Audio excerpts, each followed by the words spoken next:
Ketemu lagi dengan Bang Ox. Jangan lupa like dan subscribe channel ini ya. Nyalakan lonceng notifikasi agar kamu tidak ketinggalan video-video terbaru dari kami.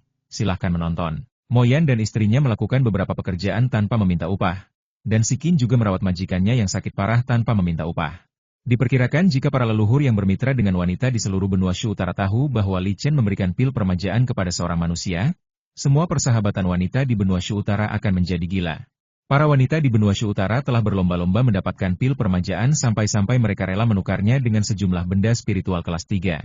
Namun, meski begitu, mereka tidak bisa mendapatkannya dari Li Chen. Namun Li Chen memberikan pil anti penuaan kepada Sikin, pembantunya yang fana. Lapisan kabut muncul di tubuh Sikin. Karena dia manusia biasa, reaksi tubuhnya lebih jelas. Kabutnya menghilang, dan kulitnya kembali ke keadaan semula, bahkan lebih baik dari sebelumnya. Mula-mula ia memperhatikan tangannya, lalu menyadari perubahan pada dirinya dan menyentuh wajahnya karena tak percaya.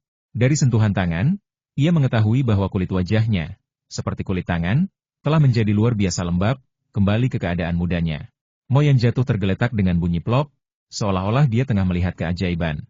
Moyan, ini ada 3 ramuan yang berkhasiat untuk memperkuat tubuh. Anggota ketiga keluargamu masing-masing boleh minum 1 kali. Setelah meminumnya, kamu tidak akan pernah sakit lagi seumur hidupmu. Li Chen mengeluarkan 3 ramuan lagi dan meletakkannya di depan Moyan sambil berkata. Nilai dari ramuan ketiga ini tidak dapat dibandingkan dengan pil permajaan. Mereka hanyalah ramuan tingkat rendah yang disempurnakan dengan santai oleh Li Chen saat itu. Pada tubuh manusia, yang sangat langka. Sayangnya, kesehatan ayah saya terlalu lemah dan dia sudah terlalu tua untuk menoleransi ramuan ini, tidak peduli seberapa ringannya. Moyan mengambil ramuan itu dengan kedua tangan dan dengan gembira pergi menemui istri dan anak-anaknya yang memegang ramuan itu. Setelah menyaksikan perubahan luar biasa yang dialami Sikin, dia pun merasa sangat yakin dengan ramuan itu. Bagaimanapun, ini adalah hadiah dari Tuan Muda. Siapa Tuan Muda itu? Dia abadi. Dalam pikiran yang sederhana, wajar saja jika Tuan Muda itu tidak berubah sama sekali selama 20 tahun. Jadi ketika pertama kali bertemu Tuan Muda itu, dia lebih terkejut. Moyan melarikan diri, hanya menyisakan Li Chen dan Sikin. Li Chen tersenyum dan mengeluarkan cermin kaca dari cincin luar angkasanya dan menyerahkannya kepada Sikin. Sikin mengambil cermin kaca dan melihat dirinya di cermin. Rasa terkejut dan gembira muncul di wajahnya pada saat yang bersamaan. Kita masih sama seperti dulu. Li Chen mendekat, dan wajah dirinya dan Sikin muncul di cermin. Tuan Muda, kamar Anda selalu disiapkan untuk Anda. Saya akan mengantar Anda ke sana terlebih dahulu. Ini cermin untukmu. Li Chen mengulurkan tangannya. Kamarnya dipindahkan ke kamar sebelah kiri. Tetapi ketika dia masuk ke dalamnya, dia menemukan bahwa tata letaknya tetap sama seperti sebelumnya.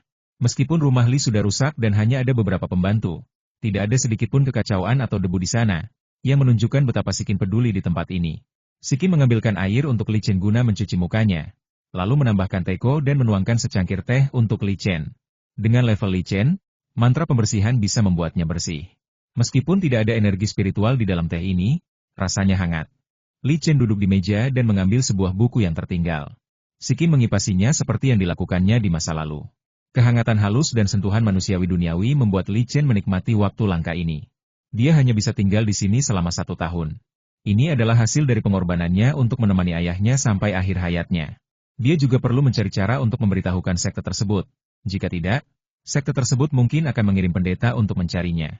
Masalah yang menyangkut pemberitahuan kepada sekte dapat diselesaikan melalui perusahaan perdagangan Beishu.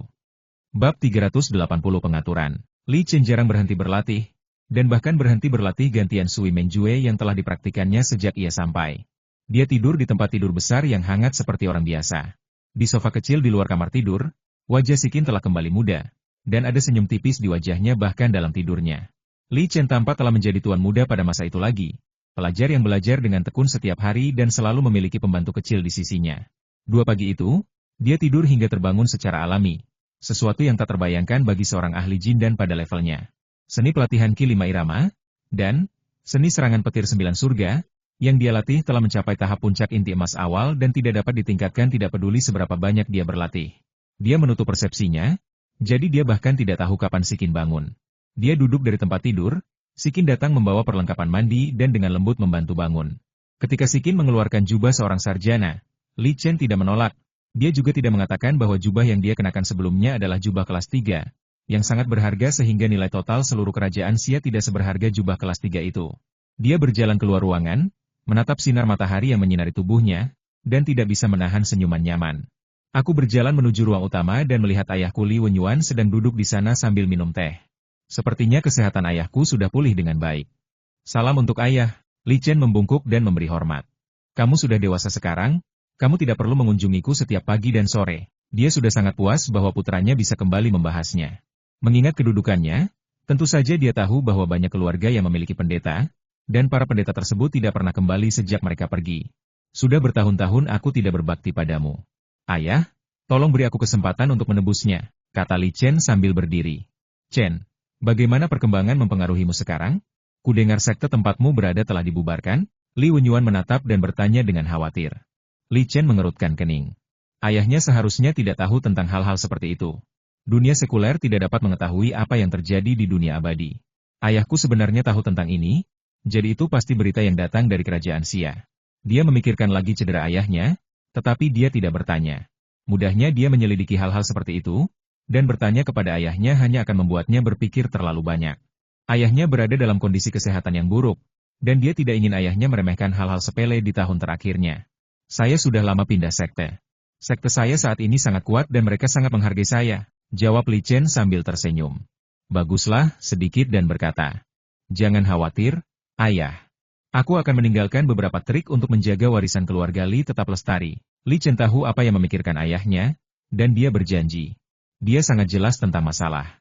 Tidak mungkin dia memiliki keturunan dalam jangka pendek. Pewarisan garis keturunan keluarga Li ini bergantung sepenuhnya pada Li Shiji. Meskipun terpisah dari garis keturunan Li Chen sendiri selama beberapa generasi, ia dan Li Shiji memiliki kakek buyut yang sama. Karena Li Shiji diadopsi oleh ayahnya. Dia adalah adik laki-lakinya dan pewaris keluarga Li. Ayah, ini ada emas dan perak. Gunakan untuk keperluan rumah tangga. Masing-masing batu bata emas dan perak ini ukurannya seperti batu bata asli, dan bila ditotal semuanya dianggap sebagai kekayaan yang sangat besar di dunia sekuler. Dia memiliki emas dan perak ini, yang dibelinya dari perusahaan perdagangan Beishu, sebagai bahan untuk penelitian eksperimental. Kecuali hal ini terjadi, jika tidak, dia tidak akan bisa membawa pulang harta benda duniawi apapun. Shiji, masuklah dan simpan ini. Li Wenyuan tidak peduli dengan properti-properti ini. Dia tidak menolak. Li Chen adalah putranya. Wajar saja jika seorang putra menggunakan uang dan harta benda untuk menghormati ayahnya. Li Shiji masuk dan ekspresi terkejut muncul di wajahnya saat melihat emas dan perak itu. Lihatlah penampilanmu yang tidak berguna. Ini diberikan kepadamu oleh kakak tertuamu. Sekarang kamu adalah pengurus rumah tangga, kamu harus menabung. Li Wenyuan memegang tangannya dan berkata, terima kasih, saudaraku, biar aku bantu. Di mana kau ingin menyimpannya, kakak? Taruh saja di gudang sebelah sini. Li Chen dan Li Shiji masuk ke dalam ruangan bersama-sama. Gudang itu kosong.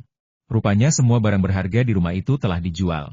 Li Chen meletakkan batu bata emas dan perak dan menghentikan Li Shiji yang hendak pergi. Shiji, ambillah token giok ini. Dia menyerahkan token giok dan berkata. Li Shiji mengambil token giok dan berbicara ketika dia terkejut dan hampir berteriak. Karena seseorang dengan cahaya keperakan di sekujur tubuhnya muncul di depannya. Tidak tepat untuk mengatakan bahwa dia adalah manusia, harusnya dikatakan bahwa dia adalah monster. Monster itu setinggi 4 meter, hampir menyentuh atap gudang, dengan mata merah dan taring yang mengerikan. Jangan takut. Ini adalah pembunuhan. Ini adalah pemurnian mayat di dunia abadi. Token giok di tanganmu dapat mengendalikannya, tetapi token itu tidak akan meninggalkan rumah 3 halaman ini. Token itu akan selalu melindungi tempat ini. Kekerasan di sini akan langsung dibunuh olehnya. Jika ada musuh yang datang ke rumahmu, token giok itu dapat mengendalikannya untuk membunuh orang. Mayat Jue itu digunakan untuk memperbarui kehidupan. Jue itu berlatih membunuh untuk menjadi seorang Buddha, dan niat membunuh hampir menjadi padat. Di masa lalu, Li Chen sangat mementingkan pembunuhan. Selain itu, karena Shasheng adalah murid inti kuil Chiba, adalah hal yang baik baginya untuk tinggal di rumahnya di Pulau Tianhai. Makhluk pembunuh itu telah menjadi mayat perak, dan kekuatan tempurnya begitu kuat. Yang terpenting, dengan harmoni dengan Shasheng, jika Shasheng membahas masalah, dia akan mengetahuinya terlebih dahulu.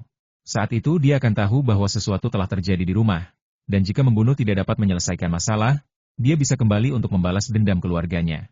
Tentu saja, jika mayat perak tidak dapat melindungi sebuah keluarga, maka kekuatan macam apa yang telah disinggung oleh keluarga ini? Kekuatan dahsyat apa yang dapat diprovokasi oleh keluarga biasa? Kakak, di mana pembunuh ini tinggal?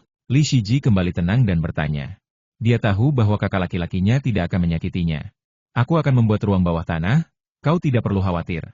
Selama tidak terjadi apa-apa di rumah, pembunuhan tidak akan terjadi.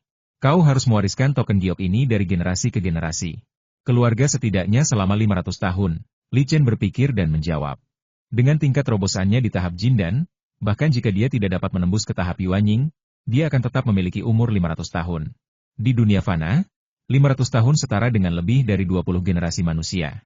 Li Shiji membuka mulutnya lebar-lebar.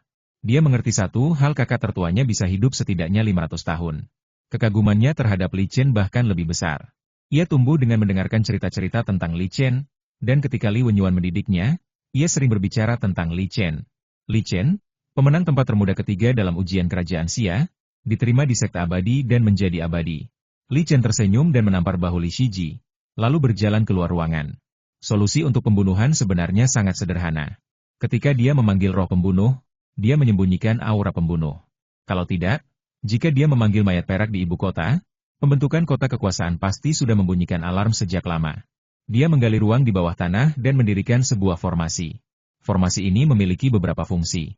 Salah satunya adalah melindungi 3 pelataran di atasnya agar tidak dapat dihancurkan, setidaknya tidak oleh kekuatan sekuler. Sejumlah kecil energi spiritual dapat membuat tubuh manusia menjadi lebih kuat, namun terlalu banyak energi spiritual akan sangat beracun bagi manusia. Ketiga, ruang bawah tanah ini akan menyerap energi spiritual dan berubah menjadi lingkungan untuk mencuci mayat dan dormansi.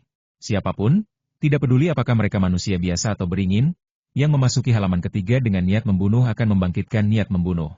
Selain itu, token giok juga dapat membangkitkan Shasheng dan mengendalikan tindakan Shasheng. Alasan mengapa dia membatasi pembunuhan hanya di dalam pelataran ketiga dan tidak keluar dari lingkup pelataran ketiga adalah karena dia khawatir akan ada orang-orang di masa mendatang yang tidak mengetahui apa yang baik untuk mereka dan akan menggunakan pembunuhan untuk memperebutkan kekuasaan, dan kemudian pembunuhan akan menjadi alat kekuasaan. Tidak memerlukan waktu lama untuk menyiapkan ruang bawah tanah, dan formasi itu selesai hanya dalam waktu 1 jam. Dia menemukan sepetak sayuran yang ditanam Sikin di petak bunga di halaman belakang. Awalnya, bunga hias dan pohon-pohon seharusnya ditanam di sini. Tetapi keluarganya mengalami kesulitan keuangan sebelumnya, jadi Sikin menanam beberapa sayuran untuk mengurangi pengeluaran rumah tangga. Kebun sayur ini tidak besar dan ditanami beberapa sayuran hijau biasa. Li Chen datang ke ladang sayur dan memutar tangannya. Kabut hujan muncul dan membasahi sayuran hijau di ladang. Dia tidak menggunakan kemampuan ahli tanaman spiritual tingkat tinggi apapun, melainkan menggunakan teknik angin musim semi dan hujan tingkat rendah. Di satu sisi, kemampuan master tanaman tingkat spiritual lanjut berada di luar kapasitas ladang biasa dan tanaman fana. Rohani. Dia dengan cermat mengendalikan kandungan energi spiritual dalam sayur-sayuran hijau, cukup untuk memikul tanggung jawab manusia tanpa mengalami bahaya apapun. Siang harinya, ia memasak sendiri dan menyiapkan sepiring hidangan menggunakan sayuran hijau yang memiliki sedikit sentuhan spiritualitas. Karena dia banyak membakar, bukan hanya pemilik yang punya, keluarga Sikin dan Moyan juga punya. Diperkirakan jika para tetangga di benua Shu Utara tahu bahwa Li Chen memasak sendiri hidangan tersebut hanya untuk sekelompok manusia, mereka mungkin akan melompat kegirangan. Di benua Shu Utara, teh spiritual yang ditumisnya telah menjadi suguhan mewah dalam acara-acara tingkat tinggi. Keluarga itu menikmati makan siang yang sangat lezat, terutama Li Wenyuan yang menyantap hidangan istimewa yang disiapkan oleh Li Chen, yang mampu menyehatkan tubuh manusia, dan tubuhnya yang lemah pun menjadi segar kembali. Sore harinya, Li Chen menanam 2 pohon di sudut taman bunga. Minum teh ini secara teratur dapat menjamin kesehatan yang baik. Ini adalah fondasi yang akan ditinggalkannya untuk keluarganya. Karena keluarganya semua manusia biasa, tidak peduli seberapa baik keadaannya, dia tidak bisa meninggalkan mereka. Selama 3 hari di rumah, dia tidak keluar rumah. Ia menemani ayahnya setiap hari, mengajari adiknya membaca, dan mengajari Sikin cara merawat pohon teh dan merawat teh. Dia tampaknya telah melupakan tentang keabadian, tetapi kedamaian terus menjadi lebih murni dalam kehidupan semacam ini. 3 hari kemudian, dia mengatakan sesuatu kepada ayahnya, menjadi tidak terlihat dan terbang meninggalkan ibu kota. Ia mendarat di puncak gunung 100 juta di luar ibu kota. Ia menyiapkan formasi 4 fase Tiangang tingkat 4 dan menggunakan bendera formasi tingkat 3 untuk meningkatkan efeknya. Baru pada saat itulah ia jatuh ke dalam formasi dan duduk bersila di putuan, yang pada awalnya digunakan oleh leluhur Weng Zhao. Dia lalu mengeluarkan cakram pengunci meridian tingkat 4 dan melepaskan energi spiritual dari pembuluh darah spiritual tingkat jiwa baru lahir. Apa yang dilakukannya bukanlah sekadar memikirkan hal biasa, namun setelah 3 hari kembali ke rumah dan menjalani kehidupan fana, dia merasakan sesuatu di dalam hatinya, dan hambatan pada tahap awal ramuan emasnya pun mengendur. Setiap peningkatan di ranah membutuhkan kesempatan yang sesuai. Alasan utamanya adalah pencerahan yang ia peroleh dari Yang Mulia Zijing, yang memungkinkannya mencapai atau bahkan melampaui tingkat awal Jindan dalam pemahamannya tentang kekuatan spiritual. Dia mengosongkan pikirannya, memobilisasi kekuatan spiritual dalam 5 ramuan emas di tubuhnya, dan mengedarkannya di tubuhnya sesuai dengan bab ramuan emas dari seni pelatihan Ki 5 Irama. Saat kekuatan spiritualnya menyebar, rasa pencerahan muncul dalam pikiran, dan kekuatan spiritualnya berubah tanpa disadari. Kekuatan spiritual kembali ke ramuan emas, dan kekuatan spiritual dalam ramuan emas terus-menerus digantikan oleh kekuatan spiritual yang berubah. Ketika seluruh kekuatan spiritual dalam 5 ramuan emas tergantikan, kelima ramuan emas itu tiba-tiba bergetar pada saat yang sama, dan aura mengerikan keluar dari mereka. 5 ramuan emas telah tumbuh sedikit lebih besar, dan jumlah serta kualitas kekuatan spiritual yang dapat disimpan di dalamnya telah meningkat pesat. Dapat dilihat berapa kali kekuatan spiritual dalam ramuan emas telah meningkat sekarang. Selain itu, kualitas kekuatan spiritual juga telah ditingkatkan dengan pesat, yang diperkuat dalam kekuatan serangan. Terlebih lagi, di bawah pengoperasian, Vive Elements Ki Gathering Array, dari 5 ramuan emas, kekuatan spiritual dalam 5 ramuan emas terus mengembun. Tengah ramuan emas. Bab 381 Pembuangan. Formasi 4 fase Tiangang menghalangi terobosan Li Chen ke tahap tengah inti emas.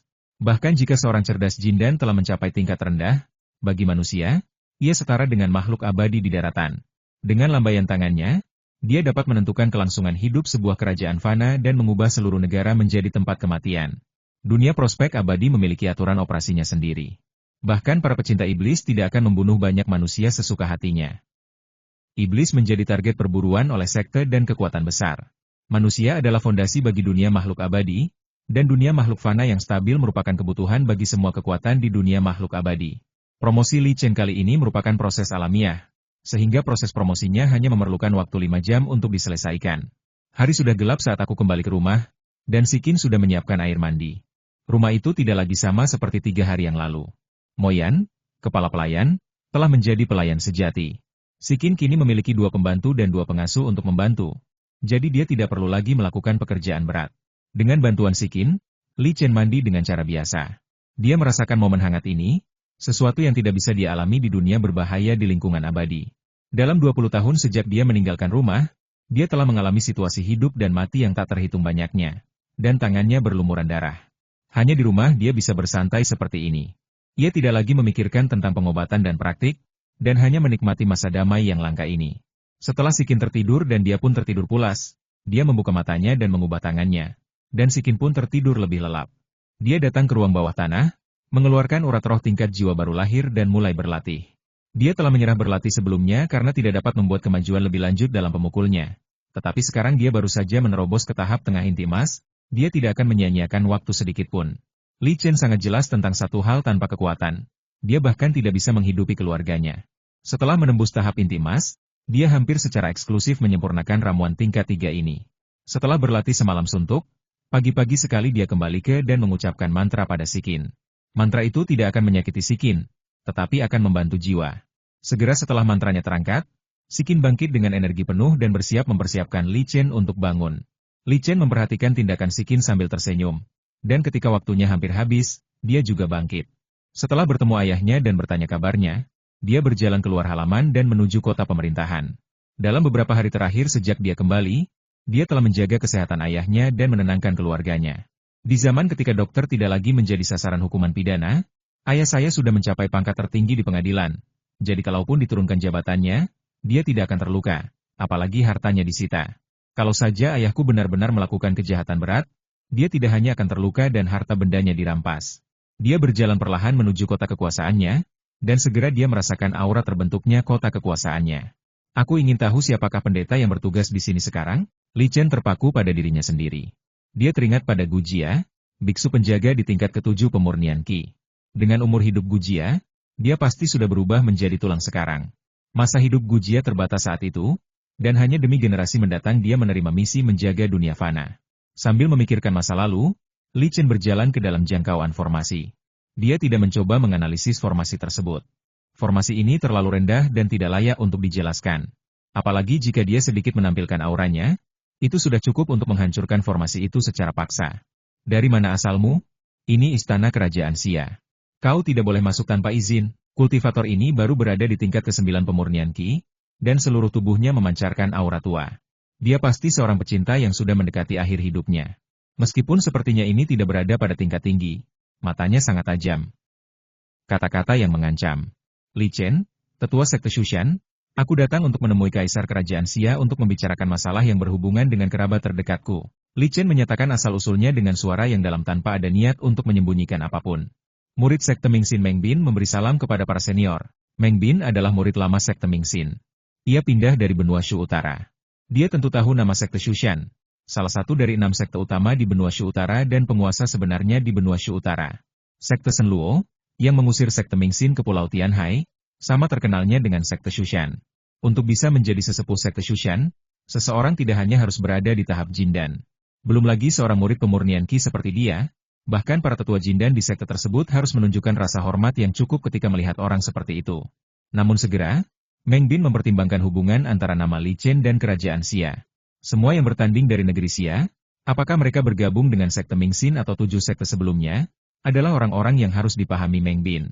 Kerabat fana para menolak ini harus dijaga sampai batas tertentu. Ini adalah aturan dalam dunia petak abadi. Namun Meng Bin masih memiliki sedikit kesan terhadap nama Li Chen. Li Chen bergabung dengan Sekte Tianhai 20 tahun yang lalu. Setelah Sekte Mingxin memasuki Pulau Tianhai, Li Chen menghilang. Ketika Bo Zhazhen menangani urusan duniawi, dia menekan semua kerabat fana yang telah bergabung dengan 7 sekte, terutama para biksu dari 7 sekte yang telah meninggal, yang sebagian besar telah meninggal dalam konfrontasi dengan Sekte Mingxin. Artinya para biksu dari 7 sekte tersebut semuanya memberontak terhadap Sekte Mingxin. Jadi kerabat mereka tidak memerlukan perlakuan istimewa. Setelah perintah ini dikeluarkan, semua kerajaan fana melaksanakannya. Perintah inilah yang menyebabkan anggota Xia Kuo menghentikan ayahnya, Li Wenyuan, dari jabatan resminya, dan bahkan menghukumnya dengan 30 kali cambukan. Pikiran Meng Bin teringat dengan pesan Li Chen, tetapi dia tidak menunjukkannya di wajahnya. Dia tahu benar bahwa jika Li Chen tahu tentang ini, balas dendam seseorang yang melibatkan Jindan akan sangat mengerikan. Tetapi dia tidak tahu bahwa Li Chen selalu mengaktifkan telepatinya, dan apapun yang dipikirkannya didengar oleh Li Chen. Ini pula alasan Li Chen sangat yakin bahwa ia dapat mengetahui alasan mengapa Li Wenyuan diangkat dari jabatannya dan harta bendanya dirampas. Li Chen merupakan pelopor dalam penggunaan kekuatan supranaturalnya untuk menyelidiki berbagai masalah di dunia fana. Meng Bin, aku memberi waktu untuk memberitahu Sekte Mingxin agar menyerahkan Bo Zhao. Selain itu, semua anggota keluarga kerajaan Xia harus dieksekusi. Aku memberi Sekte Mingxin 5 hari untuk menanganinya, kata Li Chen ringan. Meng Bin terkejut. Namun, masalah ini melibatkan tingkat yang terlalu tinggi dan berada di luar kendalinya. Satu-satunya hal yang dapat ia lakukan adalah menyampaikan berita itu kembali ke sekte. Saya akan menunggu kabar di rumah, kata Li Chen sambil berbalik dan pergi. Meng Bin membungkuk dan memperhatikan sosok Li Chen menghilang. Lalu dia menghela napas lega. Dia mengaktifkan senjata ajaib, mempercepat kepulangannya ke halamannya di kota kekuasaannya, dan mengaktifkan lingkaran sihir komunikasi. Ayah, kenapa kamu begitu kejam? Bagaimana kamu bisa berpartisipasi dalam urusan penting sekte di masa depan? Bo Zhao adalah anak dan juga muridnya, dan dia telah menaruh banyak pemikiran pada anak-anak ini. Bo Zhao sekarang berada pada tahap awal pembangunan fondasi, tetapi dia sudah mengelola urusan manusia untuk sekte tersebut. Inilah kesalahan bisnis yang paling kecil kemungkinannya terjadi, karena sebesar apapun masalahnya, tetap saja itu masalah manusia. Namun, hal itu dapat melatih keterampilan manajemen Bo Zhao dan memungkinkannya membuat kemajuan besar di bidang ini. Setelah Sekte Mingxin menduduki Pulau Tianhai, banyak hal yang hancur dan banyak posisi penting yang perlu diisi oleh para biksu. Ayah, ada berita dari negara Xia bahwa seorang tetua Jindan dari Sekte Shushan muncul di negara Xia, dan keluarganya ditindas. Ayahnya diturunkan jabatannya dan hartanya dirampas. Sekarang dia ingin Bo Zhao tidak berani berkata apa-apa lagi setelah mengatakan ini. Apa yang akan dia lakukan? Boran tidak bisa lagi menjaga ketenangannya dan bertanya dengan ekspresi yang tiba-tiba berubah. Dia berkata bahwa sekte itu harus menyerahkan aku dan mengeksekusi semua anggota keluarga kerajaan-kerajaan Xia. Bo Zhao sambil menjawab kepalanya. Apa yang kumaksud denganmu? Boran menatap Bo Zhao dan bertanya. Dia tidak tenang, karena dia adalah tetua Sekte Shushan. Meskipun Pulau Tianhai jauh dari Sekte Shushan, Sekte Shushan adalah sekte yang sangat penting. Saya telah memerintahkan pembuangan sejumlah keluarga yang memberontak terhadap sekte-sekte kita, dan di antara mereka adalah keluarga tetua Li. Dengan jelas, dan tidak ada gunanya dia tidak mengatakan yang sebenarnya. Dalam dunia yang abadi, bukti tidak ada gunanya. Selama bayangan percaya pada penilaiannya sendiri, kebencian akan muncul. Jangan cemas. Nanti aku informasi tentang tetua Jindan, perintah Boran dengan tenang. Bo Zhao sudah siap dan dia menyerahkan sebagian informasi kepada Boran. Boran melihat informasi itu dan dipenuhi amarah terhadap keputusan Bo Zhao. Keluarga duniawi seorang yang berkuasa, tidak peduli dengan kekuatan apapun yang mereka berasal, harus dijaga sebisa mungkin. Ini adalah aturan di dunia yang abadi. Para biksu tidak terlalu memperhatikan kerabat sekuler mereka. Namun bila yang menjadi sasarannya adalah kerabat sekuler, mereka bisa saja menumbuhkan kebencian terhadap pendeta tersebut. Oleh karena itu, tidak ada kekuatan yang mau melakukan tugas yang tidak berguna seperti itu, dan tidak ada manfaat yang bisa diperoleh dari kematian dengan manusia biasa. Namun ketika dia melihat putranya sendiri, dia telah mengeluarkan perintah seperti itu dan bahkan telah bertemu dengan kerabat tetua Jindan dari sekte Shushan. Tidak banyak informasi, tetapi dapat dilihat bahwa Li Chen adalah seorang jenius di sekte Tianhai dan sangat diberkati oleh sekte tersebut. Setelah berlatih Taoisme selama 20 tahun, dia dipromosikan ke tahap inti emas dan menjadi sesepuh sekte Shushan. Informasi di tangan Boran tidak lengkap. Hanya berisi informasi tentang waktu Li Chen di Pulau Tianhai. Dia tidak memiliki informasi tentang Li Chen di benua Shu Utara. Sekte Mingxin berada jauh dari benua Shu Utara dan tidak mengetahui spesifikasi nama Li Chen di benua Shu Utara. Dia telah mencapai tahap inti emas di usia yang masih sangat muda. Dia adalah seorang berbakat yang berbakat. Aku akan mengunjunginya dan melihat apakah aku bisa menyelesaikan masalah ini, kata Boran dengan suara yang dalam. Keyakinannya muncul karena ia berada di tahap tengah Golden Core. Tidak peduli seberapa berbakatnya Li Chen, ia hanya berada di tahap awal Golden Core. Dengan kekuatan yang berada di tahap tengah alam inti emas, jika dia bisa memerintah wajahnya sedikit, dia bisa dengan mudah membuat Li Chen menyerah kepada putranya. Tetua sekte Shushan hanya memberi waktu 5 hari, Bo Zhao mengingatkan. Dia benar-benar takut. Para tetua sekte Shushan ingin sekte itu menyerahkannya. Jika dia bukan putra Boran, dia tidak yakin sekte itu akan melindunginya. Baiklah. Kau turunlah dulu. Aku akan bermimpi dengan para tetua lainnya, kata Boran dengan tidak sabar, sambil menunjuk tangan. Pada hari itu, Boran menaiki perahu terbang ke negara bagian Xia dan tiba di ibu kota negara bagian Xia pada sore hari. Dia tidak mendarat di kota itu, melainkan mengirimkan mantra untuk menyampaikan pesan ke kota itu. Li Chen sedang meminum teh yang dibuat Sikin dan membalik-balik buku catatan di tangannya ketika dia melihat cahaya putih terbang ke udara. Cahaya putih ini tidak terlihat oleh manusia. Ini adalah teknik transmisi pesan, teknik khusus yang sangat aman dan dapat menembus formasi. Dia menunjuk tangannya dan memanggil formula ajaib untuk mengirimkan pesan. Sikin menatap dengan bingung, bertanya-tanya mengapa Li Chen tiba-tiba melambai padanya. Aku akan keluar sebentar, tolong bantu aku memanaskan teh. Setelah Li Chen melirik isi teknik transmisi pesan, dia tersenyum dan memberikan instruksi kepada Sikin. Baik, Tuan Muda, jawab Sikin. Sosok Li Chen terbang ke atas, dan dia menggunakan sedikit keterampilan untuk membuat manusia mustahil melihat sosoknya yang terbang. Begitu dia terbang ke udara, dia melihat Boran. Boran, yang berada di panggung tengah alam inti emas, berdiri di udara dengan sangat percaya diri. Di mana Bo Zhao? Mengapa dia tidak dikirim ke sini? Li Chen menatap Boran, lalu melihat sekeliling dan bertanya dengan suara yang dalam. Penglihatannya bisa melihat semuanya dalam jarak ribuan mil. Karena dia tidak melihat pihak lain, itu berarti sekte Mingxin tidak berniat menyerahkan Bo Zhao. Dia tidak menganggap permintaannya tidak masuk akal. Meskipun ada pepatah di dunia pengingat abadi bahwa para kuasa tidak boleh ikut campur dalam urusan duniawi. Namun hal ini tidak terjadi jika berhubungan dengan kerabat terdekat sang pendeta. Sebaliknya, Bo Zhao, murid sejati sekte Mingxin, mengeluarkan perintah untuk ikut campur dalam dunia sekuler, yang bertentangan dengan aturan dunia abadi. Li Chen meminta sekte Mingxin untuk menyerahkan Bo Zhao karena dia tidak ingin menyetujui masalah ini. Dengan kekuatannya saat ini, dia tidak mampu menghadapi biksu bayi palsu itu. Namun, dia telah mengungkap identitasnya sebagai tetua sekte Shushan, dan sekte Mingxin bahkan tidak menyerahkan seorang kenalan pendirian fondasi. Ini menunjukkan betapa mereka meremehkannya, seorang tetua Jindan, dan sekte Shushan. Kemarahan melintas di mata Li Chen. Bagaimana mungkin sekte Mingxin yang kecil berani memprovokasi sekte Shushan seperti ini? Bab 382 suara. Li Chen berani menggunakan kata sifat kecil untuk menggambarkan sekte Mingxin karena selain leluhur bayi palsu, dia tidak menganggap sekte Mingxin. Kemampuan pertarungannya dalam pemurnian tubuh telah mencapai tingkat sesepuh agung. Ia sendiri cukup untuk menandingi kekuatan tempur tahap Jindan dari seluruh sekte.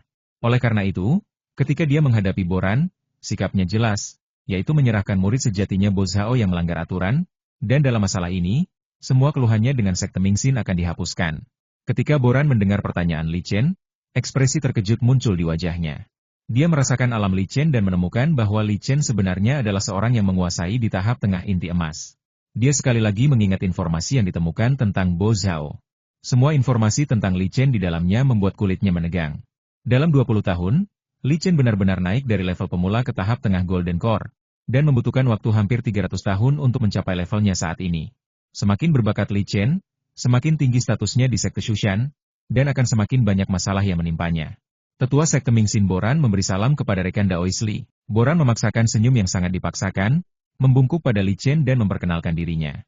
Dia sedang memikirkan cara menenangkan Li Chen dan menyelesaikan masalah itu. Saya rasa permintaan saya sudah disampaikan kembali kepada Sekte Mingxin. Bagaimana sikap Sekte Mingxin? Li Chen dengan sangat kasar mengabaikan rasa hormatnya dan bertanya dengan suara yang dalam. Rekan Tao Li, keputusan untuk membunuh semua anggota keluarga kerajaan Xia telah dibuat. Kaisar baru kerajaan Xia dapat diwariskan kepada keluargamu di dunia sekuler. Dengan senyuman yang dipaksakan. Aku terlalu malas untuk peduli dengan hal-hal yang remeh seperti itu. Kalau bukan karena wajah Kaisar Mingxin, aku pasti sudah melakukannya sendiri sejak lama. Kapan Bos Hao yang kuinginkan akan diantar? Li Chen melamam tangannya baikan dan bertanya. Ketika mendengar nama Boran, hatinya sedikit tergerak. Memikirkan dua nama Boran dan Bos Hao, nama keluarga Bo bukanlah nama keluarga yang besar. Terutama karena Boran datang ke sini karena masalah Bos Hao, kualitas buruk Li Chen semakin menguat. Ia mengaktifkan telepatinya. Awalnya, ia tidak yakin dengan kemampuannya untuk mendeteksi pikiran seorang jin dan tingkat menengah. Berlari di depannya. Benar saja, dia mendengar Boran memanggil Bos Hao dengan sebutan anak di dalam hatinya. Rekan Daoisli, Sekte Mingxin sangat menyesal atas apa yang terjadi pada ayah dan keluargamu. Sekte ini bersedia memberikan perdamaian yang besar, dan Bos Hao akan diserahkan kepada tim penegak hukum sekte untuk dihukum karena melanggar aturan sekte, kata Boran sambil menundukkan kepalanya. Apa yang disebutnya sebagai kompensasi murah hati dari Sekte Mingxin sebenarnya adalah sebagian dari sumber daya kelas 3 yang siap diberikannya. Bahwa Li Chen tidak akan tinggal di Pulau Tianhai terlalu lama, jadi dia bisa membebaskan Bos Hao setelahnya. Menurutnya, tindakan ini sudah memberikan rasa hormat yang besar kepada Li Chen, baik secara fisik maupun batin, dan dia pikir Li Chen seharusnya menginginkannya. Li Chen menatap Boran dengan serius. Dia telah mendengar pikiran batin Boran melalui telepatinya. Bahkan jika dia tidak mendengarkannya, dia tidak akan membiarkan Bo Zhao pergi. Selain itu, bukan berarti dia meremehkan Boran. Berapa banyak sumber daya kelas 3 yang dapat dihasilkan Boran, tetua Sekte Mingxin? Ketika aku tiba di Pulau Tianhai, Patriark Zuo dari sekte itu memintaku untuk menyampaikan pesan kepada Patriark Zhang, meminta untuk tidak ikut campur dalam pertikaian di periode Jin dan Li Chen tiba-tiba mengubah topik pembicaraan, mengeluarkan sebuah token dan berkata, jelas saja, Boran terdiam. Lalu dia menyadari bahwa leluhur Zuo merujuk pada leluhur jiwa baru lahir dari Fakta Shushan. Terlebih lagi, dia merasakan aura samar namun menggetarkan dari token itu. Itu adalah aura yang hanya bisa dimiliki oleh leluhur Naschen Soul. Dia teringat leluhurnya sendiri, Zhang, dan tersenyum pahit. Dia hanya bisa menerima ancaman nyata dari Li Chen. Saya akan menyampaikan kata-kata tetua Zuo kepada leluhur, dan saya juga akan mengirim Bo Zhao ke sana, kata Boran sambil membungkuk. Li Chen mendengarkan suara Boran lagi, dan matanya berbinar. Dia mendengar tentang kondisi leluhur Zhang. Kondisi leluhur Zhang saat ini sangat buruk, dan dia sudah lama tidak muncul. Awalnya berada di benua Shu Utara, Patriark Zhang tidak punya banyak waktu lagi untuk hidup, dan memerlukan beberapa upaya bagi Patriark Zhang untuk memimpin Sekte Mingxin di seluruh Laut Utara. Meskipun Li Chen tidak membicarakan masalah apapun saat menjelajahi Beihai tampak tenang. Namun, karena di kapal terbang Li Chen terdapat tanda Sekte Shushan, maka binatang laut di Laut Utara tidak berani menyerang. Berkat reputasi Sekte Shushan selama bertahun-tahun, Li Chen dapat melakukan perjalanan bolak-balik dengan aman melintasi Laut Utara. Namun, Sekte Mingxin bukanlah salah satu dari 6 sekte utama, dan Patriark Zhang bukanlah Patriark jiwa baru lahir. Ia harus menunjukkan tingkat kekuatan tertentu sebelum ia dapat memimpin seluruh sekte di Laut Utara. Setelah tiba di Pulau Tianhai, meskipun tidak ada pertempuran, leluhur Zhang masih menggunakan citra Dharma jiwa baru lahir. Jangan ingat konsumsi ini. Saat kehidupan seorang pendeta hampir berakhir, apapun akan mempengaruhi akhir hidupnya. Kondisi Patriark Zhang saat ini dirahasiakan sepenuhnya di dalam Sekte Mingxin, dan Boran adalah salah satu dari sedikit tetua yang mengetahui kebenarannya. Patriark Zhang sudah mendekati akhir hayatnya, dan sepenuhnya bergantung pada harta karun dari Sekte Mingxin untuk tetap hidup. Dan jika ia bergerak, ia hanya dapat melancarkan satu serangan paling banyak. Selama leluhur Zhang mengambil tindakan, hasilnya adalah kematian di tempat. Seberapa pentingkah Patriark Zhang bagi Sekte Mingxin? Mengandalkan formasi gerbang gunung, ketujuh sekte pasti akan mempertahankan gerbang gunung sampai mati dan saling membantu. Belum lagi, jika berita kematian Patriark Zhang menyebar, kekuatan yang tersisa dari 7 sekte pasti akan melakukan serangan balik dan berusaha sekuat tenaga untuk merebut beberapa titik sumber daya, daripada menyembunyikannya seperti sekarang. Namun, Li Chen tidak punya rencana untuk mengambil tindakan apapun terhadap Sekte Mingxin saat ini. Selama Boran mengirim Bo Zhao, masalah antara ayah dan keluarganya akan selesai. Mengenai perseteruannya dengan Sekte Mingxin, kita akan bertambah setelah Patriark Zhang meninggal dunia. Mungkin lain kali aku kembali ke Pulau Tianhai, Aku dapat membalas dendam karena telah diusir dari Pulau Tianhai oleh Sekte Mingxin. Li Chen kembali ke rumah, dan tidak lama kemudian, Mo Yan berlari ke halaman belakang dengan tergesa-gesa. Mo Yan, kamu sudah menjadi seorang ayah sekarang, kenapa kamu masih tenang seperti dulu? Li Chen menatapnya dan berkata sambil tersenyum. Si Qin berdiri di samping dan terkekeh, namun merasa tidak sopan dan segera menutupi senyumnya dengan kipas melingkar. Tuan muda, sesuatu yang mengerikan telah terjadi. Tuan Kekaisaran telah membawa perintah dari Yang Abadi. Seluruh keluarga klan Jin kerajaan telah dibunuh oleh Tuan Kekaisaran. Mo Yan mengabaikan lelucon tuan muda dan berbicara sebelum dia bahkan bisa mengatur napas. Penguasa kerajaan Xia tentu saja adalah biksu yang bertugas, Meng Bin. Li Chen sama sekali tidak terkejut. Bagi Sekte Mingxin, kehidupan keluarga kerajaan Jin tidak memiliki nilai yang sama sekali. Jika bukan karena stabilitas kerajaan fana, mungkin keluarga kerajaan dari semua kerajaan fana akan tergantikan setelah Sekte Mingxin menyerang. Sejauh pengetahuan Li Chen, ketika negara Xia masih berada di bawah pengaruh Sekte Tianhai, keluarga Jin adalah keturunan seorang yang berhak Sekte Tianhai. Sangat tepat bagi Meng Bin, seorang biksu yang tinggal di sana, yang sudah mendekati akhir hayatnya, untuk melaksanakan tugas membunuh manusia. Apakah ayah sudah tahu tentang ini? Tanya Li Chen sambil mengangguk tanpa rasa terkejut. Tuan, Anda memerintahkan kami untuk tidak mengganggunya dengan masalah-masalah duniawi, jadi saya tidak melaporkannya. Biarkan aku bicara. Li Chen berdiri dan berjalan menuju ruang utama. Li Wenyuan tidak ada di ruangan itu, melainkan duduk di bawah pohon di depan pintu utama, sambil menyeruput teh dengan tenang. Teh ini adalah teh spiritual yang ditanam oleh Li Chen setelah ia kembali, dan kemudian sendiri dipanggang oleh Li Chen. Teh ini telah mencapai yang terbaik di dunia dalam hal kesehatan dan rasa. Karena telah menjadi pejabat sepanjang hidupnya, Li Wenyuan menyukai hal yang sama seperti pejabat dan kaum terpelajar lainnya. Setelah mengalami hidup dan mati serta pasang surut jabatan, dia masih kurus, tetapi temperamennya menjadi lebih damai. Ayah, Li Chen tidak ingin mengganggu saat-saat indah dan tenang Li Wenyuan saat ini, jadi dia berkata dengan lembut. Chen, duduklah dan minumlah secangkir teh bersamaku. Teh yang kamu buat benar-benar teh yang nikmat, kata Li Wenyuan sambil tersenyum tipis, sambil menunjuk ke bangku batu di seberang. Li Chen duduk di bangku batu, mengambil cangkir teh, menuangkan teh untuk dirinya sendiri, dan menyesapnya. Katakan saja apa yang ingin kau katakan. Kau sudah menjadi abadi, jadi kenapa kau masih begitu malu? Li Wenyuan melihat apa yang ada dalam pikirannya dan berkata sambil tersenyum. Ayah, Tuan Kekaisaran telah membantai seluruh keluarga kerajaan, klan Jin, hari ini, kata Li Chen sambil meletakkan cangkirnya. Li Wenyuan berhenti sejenak dengan cangkir teh di tangannya, lalu perlahan mendekatkannya ke mulut, menyesapnya, lalu meletakkannya kembali di atas meja. Apakah ini salahmu? Meski dia bertanya, dia menggunakan nada positif. Kalau tidak, bagaimana mungkin ini bisa menjadi suatu kebetulan bahwa begitu Li Chen kembali, seluruh keluarga Huang terbunuh. Keluarga Jin melanggar aturan dunia abadi, mereka pantas mati. Li Chen tidak menyangkalnya. Keluarga kerajaan cukup baik.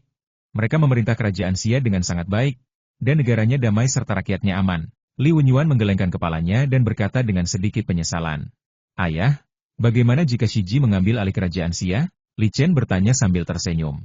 Abadi, jika satu orang mencapai pencerahan, semua anggota keluarganya akan mendapat manfaat bersamamu di sisiku, dan mengenang masa lalu. Li Wenyuan sama sekali tidak tampak terkejut. Dia tersenyum dengan tenang. Dia telah berada di lingkungan resmi selama bertahun-tahun, dan setelah mendengar bahwa keluarga kerajaan telah dihancurkan, dia memahami betapa mengerikannya kekuatan Li Chen. Mengenai membiarkan Li Shiji menjadi kaisar Xia, idenya adalah mengikuti keinginan Li Shiji. Li Shiji sangat pintar. Karena tidak memiliki kesempatan untuk mengikuti ujian pemerintahan, ia membaca berbagai buku di rumah. Sangat luas. Ayah, aku meninggalkan boneka yang kuat di rumah leluhur ini. Tidak peduli seberapa parah Shiji terluka di luar, dia bisa hidup dengan aman di rumah leluhur. Keturunan keluarga Liku tidak akan pernah terputus. Li Chen menjelaskan kepada Li Wenyuan secara rinci cara yang ditinggalkannya. Dia tahu apa yang paling banyak bertanya kepada ayahnya, jadi dia meyakinkan ayahnya terlebih dahulu. Baguslah. Apakah kamu punya wanita yang kamu sukai? Kapan kamu akan punya anak? Li Wenyuan bertanya kepada Li Chen sambil tersenyum. Ya, namanya Yin Shilan. Dia sedang menyendiri saat aku kembali. Aku khawatir butuh waktu puluhan tahun bagi kami untuk menikah. Jika dia tidak mencapai tingkat yang dibutuhkan sebelum kami menikah, itu akan mempengaruhi jalan hidupnya. Menunggu sampai setelah kami menikah. Setelah anak itu lahir, ia tidak akan kembali ke dunia fana, tetapi akan tinggal di dunia garasi abadi. Pada saat itu, garis keturunan keluarga Li akan tertinggal di dunia fana dan dunia penghancur abadi, dan ia tidak menyembunyikan apapun dari ayahnya. Aku tidak bisa melihatnya. Mata Li Wenyuan berkilat penuh kerinduan, dan dia mengkondisikan kepalanya sedikit. Anak laki-laki saya hampir berusia 40 tahun, tetapi membutuhkan waktu puluhan tahun untuk menikah, dan tidak diketahui berapa lama lagi dia untuk memiliki anak. Dia tidak dapat memahami waktu yang abadi, tetapi dia tetap sangat bahagia setelah mengetahui rencana Li Chen. Li Chen tidak berusaha menghibur ayahnya. Ia tidak pandai menghibur orang. Ia hanya tinggal bersama ayahnya dengan tenang. Tuan muda, Tuan Kekaisaran di luar sedang berkunjung, Mo Yan melapor, sambil memegang kartu nama berwarna emas cerah di tangannya.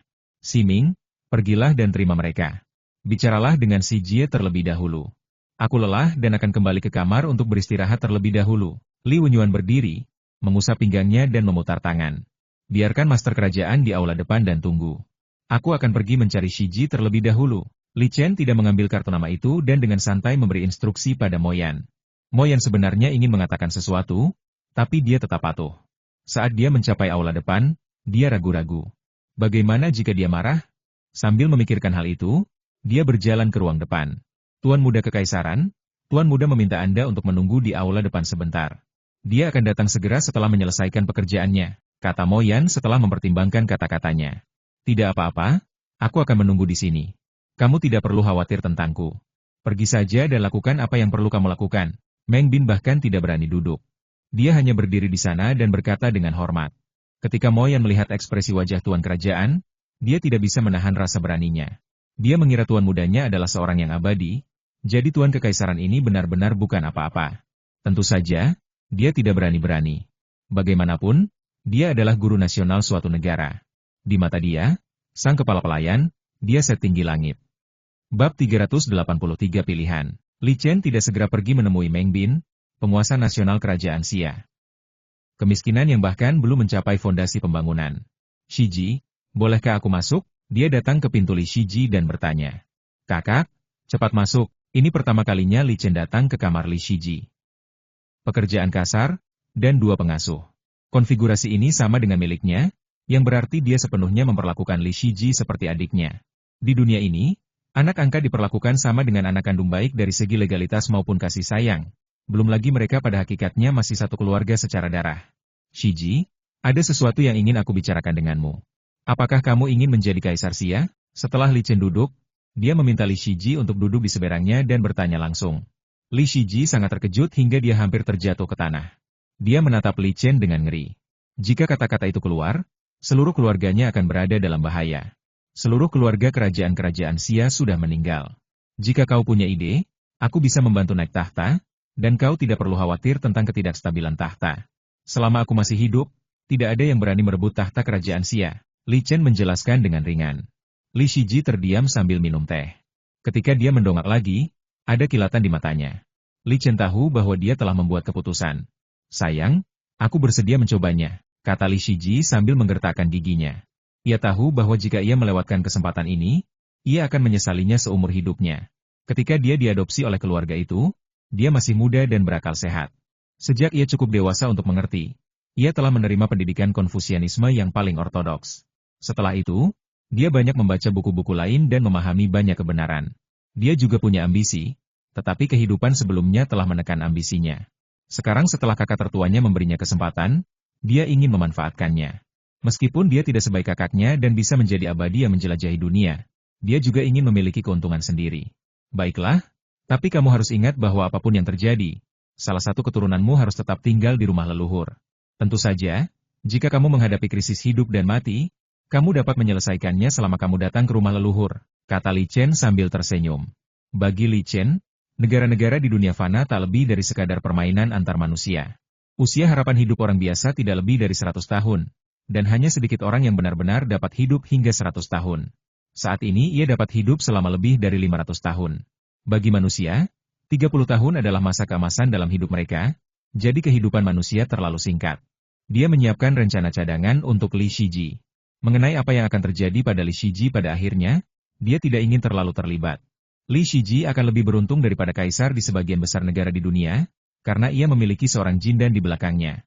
Dengan Li Chen, seorang yang termasuk jindan tingkat menengah, sebagai latar belakangnya, tidak ada kekuatan di negeri Xia yang berani menginginkannya. Li Chen meninggalkan ruangan sambil tersenyum, meninggalkan Li Shiji dalam keadaan gembira. Dia berjalan ke aula depan dan melihat Meng Bin berdiri dengan hormat. Meng Bin memberi hormat kepada senior, Di dunia pembudidaya makhluk abadi, usia tidak pernah menjadi kriteria, tetapi kekuatan selalu dihormati. Silakan duduk dimanapun yang Anda suka. Li Chen duduk di kursi utama dan posisi tangan. Terima kasih atas tempat duduknya, senior. Meng Bin tidak berani untuk tidak patuh. Dia dengan hati-hati duduk di atas setengah pantatnya dan terus menyatakan, saya di sini untuk melaporkan kepada Anda, senior, bahwa semua 136 anggota keluarga Jin telah ditipu, dan sekte telah mengirim saya untuk menyambut kaisar baru naik tahta. Setelah duduk, dia terus membungkukkan tubuhnya, mencoba menurunkan tubuhnya lebih dari satu kepala dibandingkan dengan Li Chen. Tahta akan diambil alih oleh Li Shiji. Kamu hanya perlu memastikan keselamatannya. Setelah mendukungnya naik tahta, kamu tidak perlu khawatir tentang hal-hal lain, kata Li Chen ringan. Nampaknya ini bukan soal perebutan tahta suatu negara, melainkan perkara yang sangat biasa. Ini memang benar. Bahkan Meng Bin tidak punya perasaan terhadap tahta. Tidak ada bedanya siapapun yang duduk di tahta. Sebagai seorang sahabat, jika tidak ada formasi yang diatur secara khusus, dia tidak akan mampu bertahan di dunia fana ini bahkan untuk beberapa hari. Energi spiritual di sini terlalu buruk. Bagi para bermitra tanpa sumber daya yang melimpah, tersembunyi dunia fana sama saja dengan bunuh diri secara perlahan. Patuhi perintah senior, Meng Bin menghela napas lega. Persyaratan Li Chen tidak tinggi dan dia dapat dengan mudah menyelesaikannya. Tentu saja, tidak mungkin dia tidak membantu sama sekali.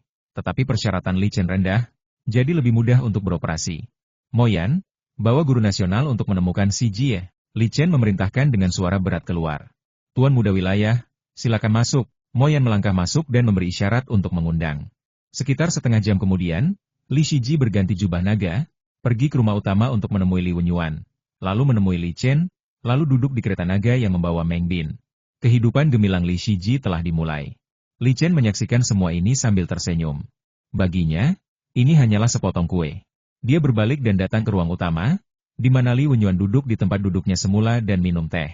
Aku tidak tahu apakah menjadi kaisar adalah hal yang baik bagi Shiji, kata Li Wenyuan dengan sedikit rasa bersalah.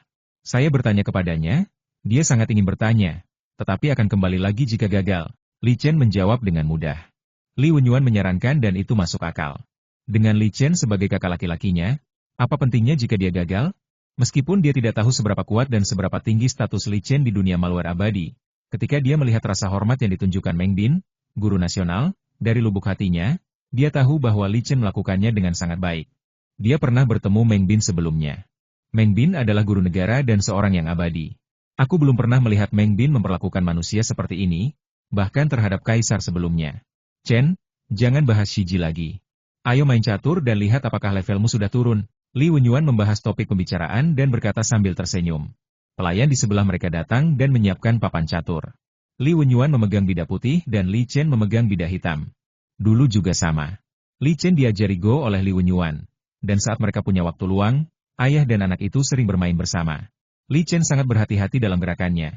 Bukan karena dia tidak cukup baik, tetapi karena dia harus membuat ayahnya senang. Jadi dia tidak boleh menang, tetapi dia juga tidak boleh kalah terlalu banyak dan membuat ayahnya kehilangan minat. Senjata ajaib yang kuat Kuantum 01 telah menjadi alat bantu dalam bermain catur. Hari itu berlalu di tengah tawa ayah dan anak. Pada malam hari, Li Chen mandi, mencuci, dan pergi tidur dengan bantuan Sikin. Pagi berikutnya, saat dia memberi hormat kepada ayahnya, sebuah pesan ajaib tiba-tiba. Dia tidak mengganggu ayahnya. Dia menyapa ayahnya dan meninggalkan ruangan sebelum terbang ke udara. Boran berdiri di udara sambil memegang mayat di tangannya. Setelah melihat Li Chen, dia melempar mayat itu. Rekan Daoisli, ini adalah tubuh Bo Zhao. Tim penegak hukum sekte telah mengeksekusinya, kata Boran dengan suara yang dalam. Indra spiritual Li Chen menangkap mayat itu. Mayat ini adalah mayat seorang pembangun fondasi. Namun, saat dia menggunakan telepatinya untuk mendengarkan, dia mendengar suara Boran. Ini bukan Bo Zhao, melainkan seorang yang berteman dengan pembangun fondasi lain yang penampilannya agak mirip dengan Bo Zhao. Adapun Bo Zhao, saat ini dia dipenjara di Gua Boran. Mereka akan mengizinkannya mengganti namanya setelah Li Chen meninggalkan Pulau Tianhai. Bo Zhao, ini San Li, kan? Tanya Li Chen sambil tertawa sinis. Wajah Boran membeku. Dia tidak bisa membayangkan bagaimana Li Chen tahu tentang penempatannya. Belum lagi bagaimana dia tahu nama biksu pendiri yayasan yang telah ditukar. Dia tidak memberitahu siapapun tentang hal ini. Dan tidak ada seorang pun di sekte tersebut yang mengetahuinya kecuali anak laki-laki, Bo Zhao sendiri. Bahkan Bo Zhao tidak tahu nama pengembang pembangun fondasi yang mati untuknya. Hal ini membuat Boran merasa ngeri. Rekan Daoisli, kau memang jenius, tapi jangan terlalu menekan kami. Sekte Mingxin tidak mudah diganggu, Tentu saja, Boran tidak akan pernah menyerah. Sepertinya aku harus pergi ke Sekte Mingxin untuk bertanya secara langsung, kata Li Chen ringan. Kalau begitu aku akan menunggumu di sekte. Boran menjawab dengan suara berat. Setelah mengatakan itu, dia berbalik dan pergi. Dan Li Chen tidak mengambil tindakan apapun di sini. Tempat ini terletak di atas ibu kota kerajaan Xia. Selain itu, para pendukung yang telah mencapai tahap kekuatan Golden Core tidak diperbolehkan bertarung di dunia fana. Ini juga merupakan aturan di dunia yang abadi. Li Chen tidak ingin melanggar aturan ini kecuali jika diperlukan. Meskipun dia memiliki kemampuan untuk membunuh Boran tanpa perlawanan, dia tidak melakukannya. Setelah pulang ke rumah, Li Chen memberitahu ayahnya bahwa dia akan keluar untuk melakukan beberapa pekerjaan dan akan kembali pada malam hari. Dia tidak menggunakan Lotus Step by Step, melainkan menggunakan Meteor Ink Boat untuk terbang perlahan menuju gerbang Sekte Mingxin. Gerbang gunung itu awalnya adalah gerbang gunung Sekte Tianhai. Alasan mengapa dia tidak menggunakan Lotus Step by Step, dan bahkan tidak menggunakan Meteor Ink Boat dengan kecepatan penuh adalah karena dia menunggu Boran kembali ke sekte. Dari kerajaan, mempertimbangkan kecepatan Boran, yang berada di tahap tengah alam inti emas, dia menekan kecepatannya hingga dia bisa mencapai gerbang gunung dalam 2 jam. Melihat pemandangan yang semakin familiar, pulau-pulau di laut itu masih sama seperti dulu. Hanya saja pulau-pulau ini telah berganti sekte saat ini, tetapi fungsinya mungkin tidak banyak berubah. Saat dia mendekati Sekte Mingxin, dia melihat terumbu karang di mana gua awalnya berada. Pikirannya bergerak sedikit, dan dia dengan santai menyingkirkan perahu tinta meteor, dan sosoknya melesat ke laut. Pulau Paru Elang tidak lagi tampak seperti sebelumnya. Ini adalah kerusakan yang disebabkan saat ia pergi menggunakan roket untuk terakhir kalinya. Ladang spiritual di pulau itu hancur total, menyebabkan air laut kembali membanjiri. Li Chen tiba di laut dan segera menemukan lubang gelap yang ditinggalkannya.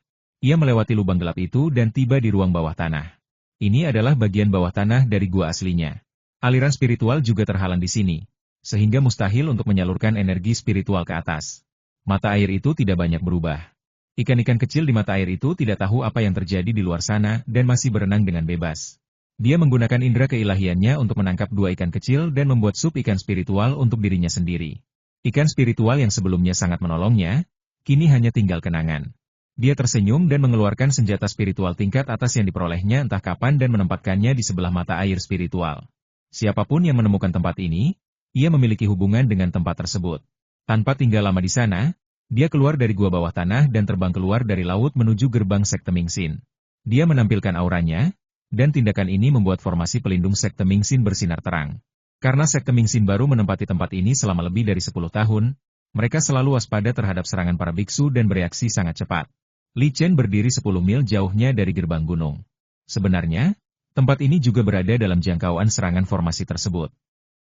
Yang begitu jauh. Dia tidak punya rencana untuk mendekat. Li Chen, tetua Sekte Shushan, telah datang untuk memberi penghormatan kepada gerbang gunung. Serahkan Bo Zhao dan Boran yang menipuku, kalau tidak aku akan memblokade Sekte Mingxin. Suara Li Chen, yang didorong oleh kekuatan spiritualnya, tergeletak di gerbang gunung Sekte Mingxin. Kemudian dia menandatangani tangannya, dan 12 mayat perak muncul di sekitarnya. Apalagi naga hantu roh absolut dipanggil olehnya, tetapi ia bersembunyi di samping. Di dalam gerbang gunung Sekte Mingxin, Boran melaporkan apa yang telah terjadi sebelumnya kepada Master Sekte dan para tetua. Dia tidak menyembunyikan apapun. Apakah maksudmu bahwa Tetua Li, yang memegang tanda leluhur Zuo, secara tegas meminta leluhur Zhang untuk tidak ikut campur dalam urusan periode Jindan? Tanya pemimpin sekte itu dengan suara yang dalam. Dengan tanda leluhur Yuanying di tangannya, posisi Li Chen di Sekte Shushan menjadi lebih penting. Patriark Yuanying jarang sekali ikut campur dalam urusan sekte. Bab 384 memblokir pintu. Master Sekte dan para tetua Jindan lainnya mendengar suara yang datang dari luar gerbang gunung, serta pernyataan arogan tersebut. Ini menunjukkan betapa mereka tidak menganggap serius Sekte Mingxin. Banyak berkumpul Jindan, termasuk pemimpin sekte, semuanya dipenuhi amarah. Namun, sang pemimpin berbeda. Ia segera menahan kemarahannya. Fakta bahwa Li Chen berani memprovokasi seperti ini menunjukkan bahwa dia pasti percaya diri. Secara khusus, ketika kepala sekte menggunakan formasi perlindungan sekte untuk menyelidiki Li Chen, ia menemukan sosok 12 mayat perak. 12 mayat perak bukanlah apa-apa, tetapi kenyataan bahwa Li Chen membawa 12 mayat perak sendirian memiliki makna yang sama sekali berbeda. Selain itu, sejumlah besar mayat perak juga akan memberikan tekanan pada jiwa kultivator Jindan. Dari semua ini, dapat dilihat bahwa Li Chen tidak hanya memiliki status yang sangat tinggi di Sekte Shushan dan dihargai oleh leluhur Yuanying, tetapi juga menguasai sejumlah besar sumber daya. Dia melirik Boran. Li Chen sebelumnya meminta agar Bo Zhao diserahkan, dan masalah ini diselesaikan oleh Boran. Sebagai kepala sekte, dia tidak bertanya tentang hal itu. Berpikir bahwa dengan pengalaman Boran, tidak akan ada masalah dalam menangani masalah seperti itu. Namun kenyataannya, Boran tidak hanya gagal menangani situasi tersebut dengan baik, ia juga membiarkan Li Chen datang ke rumahnya. Penatua Bo, konservasi apa yang harus kita lakukan? Tanya ketua sekte kepada Boran. Boran tercengang. Dia mengerti arti kata-kata gurunya. Dia ingin gurunya keluar dan berdiskusi dengan Li Chen. Namun, bagaimana mungkin dia berani keluar saat ini? Guru, tetua Li ini sangat meremehkan sekte Mingxin, jadi kita harus memberi pelajaran. Selama kita tidak menyakitinya, saya yakin sekte Shushan tidak akan membahas Laut Utara hanya untuk masalah sekecil ini. Boran berpikir dan menjawab. Karena Li Chen ingin menyerahkannya, dia dan Li Chen adalah musuh bebuyutan. Guru, mari kita keluar dan bicara dengan tetua Li terlebih dahulu. Kita tidak bisa membiarkan menghalangi jalan keluar selamanya, kan? Seorang teman baik Boran angkat bicara untuk mendukungnya. Pemimpin sekte utama bersumpah dan setuju. Prasyaratnya adalah harus ada seorang yang terampil yang dapat menaklukkan Li Chen. Menampungnya. Silakan masuk, Tetua Fen. Pemimpin sekte itu mengucapkan mantra dan berkata dengan suara yang dalam. Kegembiraan muncul di wajah Boran dan para tetua Jindan lainnya. Mereka yang bisa disebut tetua agung semuanya berada di puncak tahap Jindan. Menurut pendapat mereka, selama Elder Fen melangkah maju, masalah akan sangat mudah diselesaikan. Di dunia mengesankan abadi, semuanya ditentukan oleh kekuatan tinju. Mengenai persahabatan, Li Chen didukung oleh sekte Shushan. Ini adalah kepercayaan diri sekte besar. Li Chen tidak datang ke sini secara diam-diam. Tidak lama setelah pemimpin sekte mengucapkan mantra, seorang yang melewati setengah baya muncul di aula. Auranya tidak terlihat, dan dia sedikit membungkuk dan memberi hormat kepada pemimpin sekte. Kepala sekte tidak berani sombong dan segera memberi hormat. Para tetua Jindan lainnya berinisiatif untuk memberi hormat kepadanya. Tetua Agung Fen 11 merupakan orang pertama di sekte Mingxin selain Patriark Zhang, dan juga merupakan harapan sekte tersebut. Saat kehidupan Patriark Zhang mendekati akhir, sekte Mingxin mengerahkan seluruh sumber dayanya pada Tetua Agung Fen 11, dengan harapan Tetua Agung Fen 11 dapat dipromosikan ke tahap jiwa baru lahir. Tentu saja tidak mudah untuk maju ke tahap Naschen Soul, dan ada banyak masalah yang terlibat. Akan tetapi, apapun yang terjadi, karena Patriark Zhang tidak dapat mengambil tindakan, Tetua Agung Fen 11 adalah satu-satunya kekuatan tempur yang mampu menekan musuh asing dari sekte Mingxin. Penatua Agung Fen, melibatkan Jindan di luar sana adalah seorang tetua dari sekte Shushan, dan dia memiliki beberapa konflik dengan sekte tersebut. Pemimpin sekte itu menjelaskan kepada Penatua Agung Fen 11. Apakah kau ingin aku membunuhnya? Tanya Penatua Fen 11 dengan suara yang dalam. Sekarang dia sepenuhnya fokus pada pemecah dan hampir tidak tahu apapun tentang dunia luar.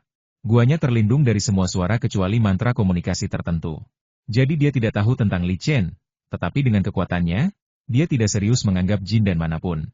Kita tidak bisa membunuh. Aku ingin Tetua Agung mengalahkan Tetua Li. Dengan begitu, sekte kita bisa berbicara baik-baik dengannya sambil menang. Pemimpin sekte itu segera membuat resolusi. Jika Li Chen benar-benar dihilangkan, tanda Patriark Zuo yang diungkapkan Li Chen sebelumnya akan cukup untuk membuat sekte Mingxin mendapat masalah besar. Saya akan segera ke sana. Tetua Agung Fen 11 mengangguk. Dia ingin masalah menyelesaikannya secepat mungkin sehingga dia bisa kembali berlatih. Dia keluar terbang dari formasi pelindung sekte dan melihat Li Chen dan 12 mayat di perak.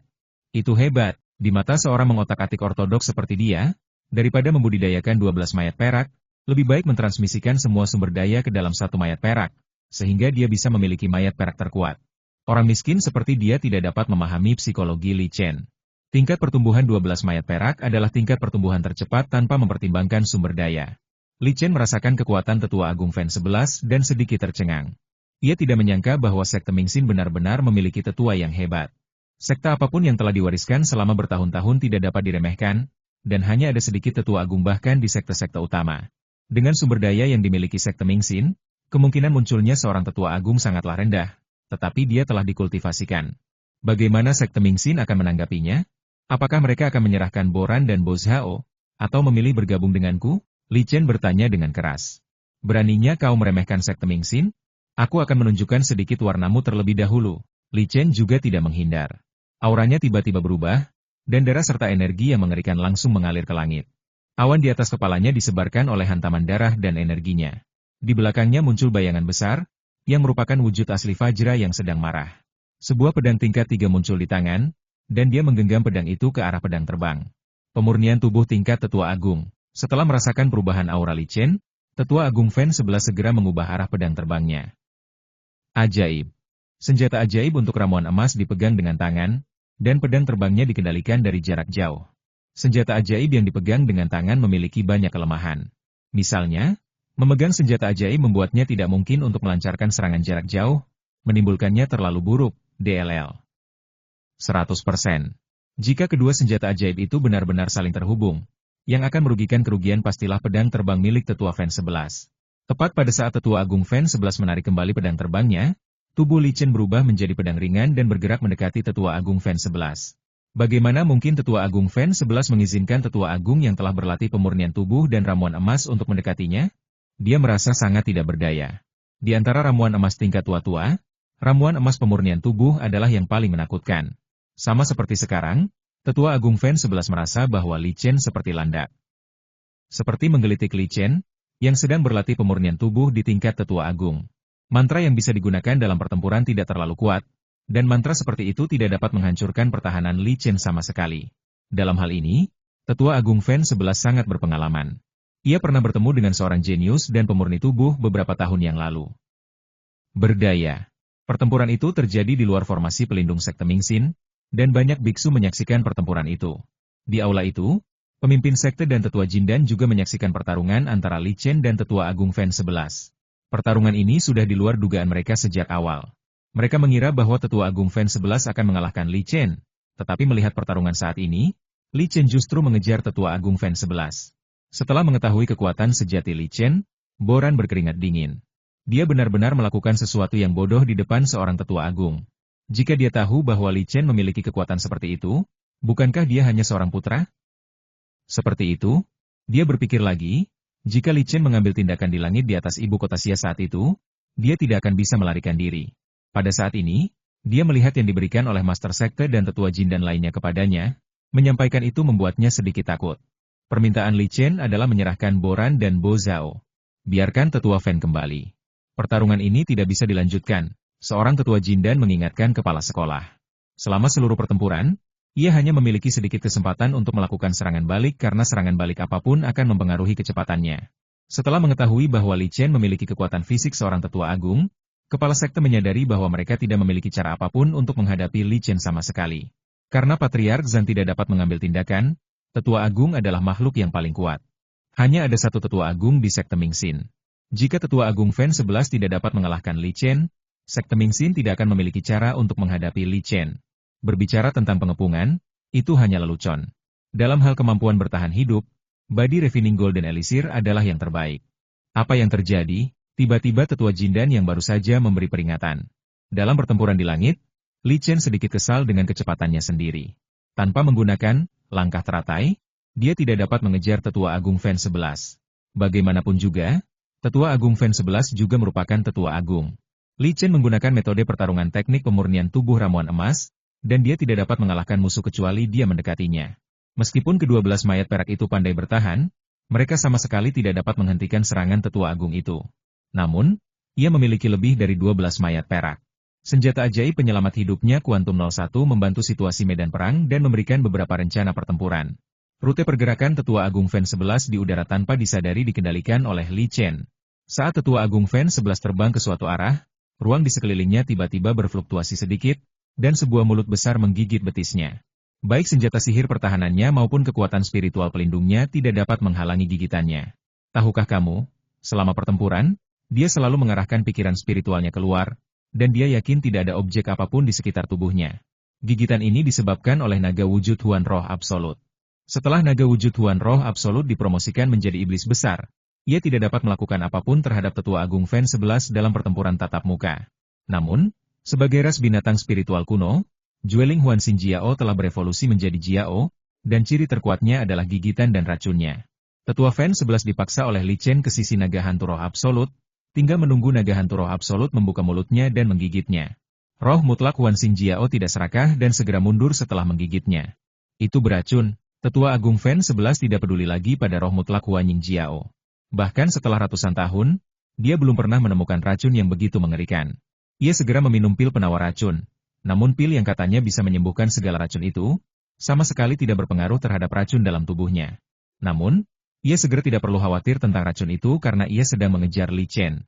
Ketika ia berhenti, ia berhasil ditangkap oleh Li Chen. Kemampuan pertarungan jarak dekat Li Chen begitu kuat, Sehingga dapat dikatakan bahwa terlepas dari kekuatan spiritual atau pertahanan senjata sihir, dia tidak dapat dikalahkan dalam pertarungan jarak dekat. Senjata ajaib penyelamat nyawanya Kuantum 01, telepati, penglihatan ilahi, keterampilan pedang tingkat 3, dan kekuatan latihan fisik tingkat tua yang hebat. Semuanya bersatu untuk memaksimalkan keterampilan dan kekuatan pertarungan jarak dekat miliknya. Di antara level yang sama, ada senjata sihir pertahanan langka dan perisai kekuatan spiritual yang dapat memblokir serangan jarak dekat dari ramuan emas pemurnian tubuh Tetua Agung. Bab 385 Negosiasi. Dalam pertarungan antar Tetua Agung, suatu saat akan mengakibatkan kematian. Tetua Agung Fen 11 ayunan oleh naga pengubah bentuk roh mutlak, dan racun itu memperlambat gerakannya, sehingga Li Chen bisa mendekatinya. Pedang tingkat 3 itu menembus seluruh pertahanan Tetua Agung Fen 11. Pedang niat petir dan kekuatan Fajra yang mengerikan menyebabkan kerusakan fatal pada tubuhnya. Tetua Agung Fen 11 ingin mengatakan sesuatu. Tetapi saat dia membuka mulut, dia tidak dapat menyampaikan kata pun. Hingga kematiannya, dia tidak tahu apa yang menyerangnya, yang membuat kematiannya sangat tenggelam. Sebenarnya, tidak tepat jika dikatakan itu adalah serangan diam-diam. Kekuatan tempur seorang petarung. Naga pengubah bentuk roh mutlak milik Li Chen adalah makhluk dari zaman kuno yang ditemukan dari habitatnya. Kemungkinan besar tidak ada aturan lain di dunia pemancar abadi saat ini, dan kehususannya membuat para kekuatan tidak mungkin dapat mengatasinya sama sekali. Di dunia pembudidaya makhluk abadi, jika suatu metode muncul, pasti ada cara untuk memecahkannya asalkan metode tersebut terungkap. Naga hantu roh absolut adalah yang paling istimewa. Li Chen mengambil cincin angkasa dari Tetua Agung Fen 11, dan memberi perintah kepada Jueling Huan Xingjiao. Jueling Huan Xingjiao datang dan mengambil kembali racunnya. Lalu dia mengambil mayatnya. Dia tidak akan melepaskan mayat seorang tetua yang begitu agung. Ini adalah bahan terbaik untuk menerangi mayat. Mungkin bisa digunakan untuk menyebarkan mayat dengan kemampuan khusus. Sama seperti Nanming pemurni mayat, yang jarang dipanggil, memiliki kekuatan magis menyerang Nanming Lihuo. Meskipun peluang untuk menyempurnakan kemampuan khusus dari mayat sangat kecil, semakin kuatnya mayat tersebut, semakin tinggi pula peluangnya untuk mengembangkan kemampuan khusus. Perilaku Li Chen yang mengumpulkan mayat Tetua Agung Fen 11 secara terang-terangan dilihat oleh pemimpin sekte Mingxin dan para tetua Jindan. Mereka ingin keluar dari gerbang gunung untuk membalas dendam kepada Tetua Agung Fen 11, tetapi mereka mengira Tetua Agung Fen 11 telah dibunuh. Meskipun sekte Mingxin menduduki Pulau Tianhai dan mengusir 7 sekte lainnya ke tepi laut, pengambilan yang berlangsung lama membuat 7 sekte tersebut menjadi sangat lemah. Sekte Shushan. Guru, mengapa kita tidak meminta saudara Jingmo untuk menjadi penengah? Usul seorang tetua Jindan. Mata pemimpin sekte utama berbinar. Mustahil mengalahkan Li Chen, dan masalahnya harus diselesaikan. Bahkan jika Boran dan Bo Zhao harus diserahkan, seseorang berhak perlu maju untuk bernegosiasi. Dilihat dari situasi saat ini, jika tetua Jindan kita keluar, dia mungkin akan dibunuh oleh Li Chen. Silakan minta saudara Jingmo untuk segera datang. Anda sendiri yang akan mengundangnya, kata Master Sekte sambil menunjuk ke arah penatua Jindan yang menyarankan itu. Penatua Jindan mengangguk dan terbang keluar dari aula. Jingmo berada di gua untuk menerima tamu, yang menghalangi semua suara dari luar. Bagaimanapun, Jingmo adalah tamu sekte Mingxin, dan tidak mungkin bagi sekte Mingxin untuk mengungkap urusan buruk keluarganya di depan para tamu. Namun, karena urusan Li Chen tidak dapat diselesaikan saat ini, Jingmo diminta untuk maju. Tidak lama kemudian, sesepuh Jindan datang bersama seorang aktor Jindan tahap akhir. Tuan penjaga toko Jingmo, sekte kami siap mencapai kesepakatan dengan perusahaan Anda dan melakukan transaksi sesuai dengan harga yang Anda usulkan. Namun sebelum itu, Tuan penjaga toko Jingmo, mohon bantulah saya, kata pemimpin sekte kepada Tuan penjaga toko Jingmo. Kepala sekte sangat menghormati kepala penjaga toko Jingmo, yang terkait dengan identitas kepala penjaga toko Jingmo. Kepala manajer Jingmo adalah kepala hubungan eksternal perusahaan perdagangan Beishu dan saat ini sedang merundingkan perjanjian pertukaran sumber daya dengan sekte Mingxin. Selain itu, tingkat pemurnian dan pemurnian peralatan Pulau Tianhai terbatas, sehingga pulau ini juga membutuhkan bantuan perusahaan dagang Beishu. Perusahaan dagang Beishu juga tengah bersiap membangun kembali jalur perdagangan di Pulau Tianhai. Kepentingan yang besar, pemilik toko Jingmo telah tinggal di sekte Mingxin selama beberapa waktu. Ada yang perlu bantuanku? Tanya penjaga toko Jingmo sambil tersenyum. Dia tentu saja sangat senang di dalam hatinya. Prestasinya ini akan diberikan penghargaan dari firma dan juga akan meningkatkan statusnya di firma. Masalah ini agak merepotkan bagi kami, tetapi ini hal yang mudah bagi manajer Jingmo. Sekte Mingxin telah menghadapi beberapa masalah. Manajer Jingmo, silakan maju untuk menengahi antara dia dan sekte kami. Sekte kami akan memberi Anda hadiah besar setelahnya. Kepala sekte itu membungkuk sedikit dan berkata dengan nada menyanjung. Penatua sekte Shushan, ini bukan tugas yang sulit. Aku terima. Ketika penjaga toko Jingmo mendengar ini, Dia tidak merasa malu dan mengangguk setuju. Meskipun sekte Shushan adalah sekte besar, karena hubungan antara perusahaan perdagangan Beishu dan sekte Shushan, para tetua sekte Shushan masih harus memberikan wajah ini. Ketika penjaga toko Jing mau terbang keluar dari gerbang gunung dan melihat Li Chen berdiri di udara di luar gerbang gunung, wajahnya berubah.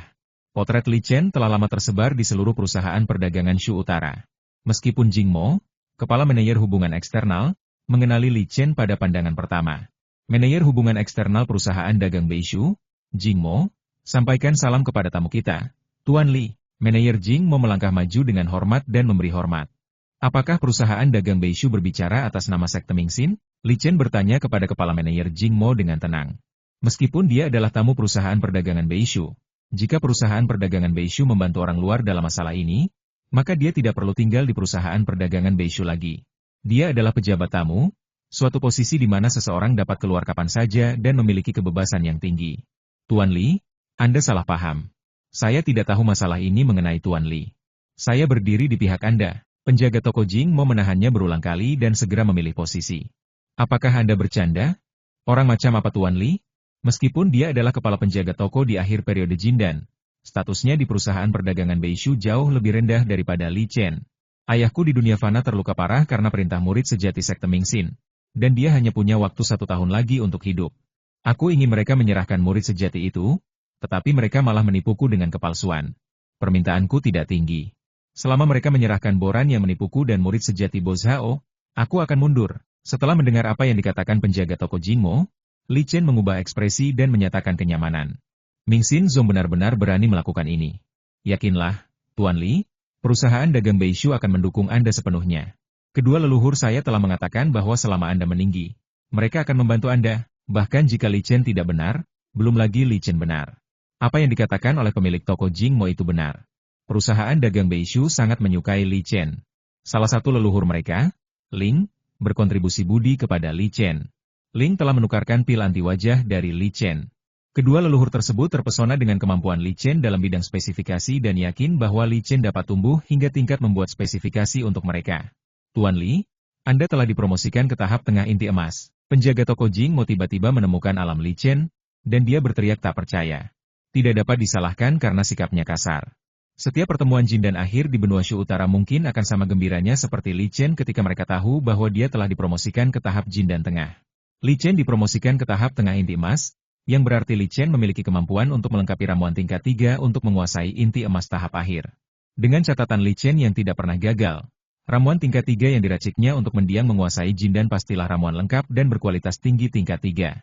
Penjaga toko Jingmo dulunya sangat iri terhadap para cerdas Jin dan tingkat menengah, karena mereka dapat menikmati ramuan tingkat 3 yang disempurnakan oleh Li Chen.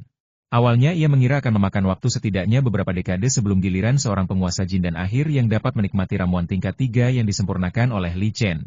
Saya tidak menyangka kebahagiaan akan datang secepat ini. Hanya dalam waktu singkat, Li Chen dipromosikan ke tahap tengah Golden Core. Setelah kembali ke dunia sekuler dan bersatu kembali dengan keluarga saya tergerak dan mengalami terobosan. Li Chen menjelaskan sambil tersenyum. Tuan Li benar-benar berbakti padamu. Terlepas dari apakah pemilik toko Jing mau percaya atau tidak, dia tetap memujinya. Kalau saja dia tidak salah tempat, dia pasti ingin mengeluarkan ramuan-ramuan yang telah dikumpulkannya dan menyerahkannya kepada Li Chen serta meminta untuk membuatkan pil untuknya. Ngomong-ngomong, tolong minta guru Jingmo untuk mengirim pesan ke sekte untukku. Aku akan tinggal di rumahku di Pulau Tianhai selama setahun. Saya akan menggunakan saluran perusahaan dagang untuk menyampaikan berita itu. Penjaga toko Jingmo mengangguk berulang kali dan berjanji. Dengan sekte Mingxin untuk Anda.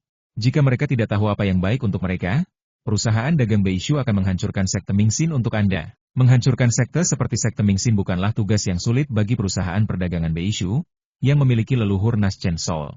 Ini hanya masalah apakah itu hemat biaya atau tidak. Tetapi untuk melampiaskan kemarahan Li Chen, saya yakin semua pihak di perusahaan perdagangan Beishu bersedia melakukannya. Terutama setelah manajer Jingmo melaporkan kembali berita bahwa Li Chen telah dipromosikan ke tahap tengah inti emas, tidak akan ada lagi keberatan. Seseorang di tahap akhir alam inti emas dapat memahami beberapa ramuan tingkat 4. Pada saat itu, bahkan leluhur Yuanying akan meminta Li Chen untuk menjelaskan ramuan tersebut. Perusahaan dagang Beishu harus mempertahankan orang jenius seperti itu.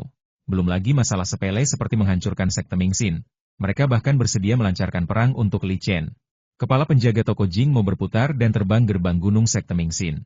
Dia tahu di mana pemimpin sekte dan para tetua Jindan berada, Jadi dia terbang langsung ke sana. Apa yang terjadi?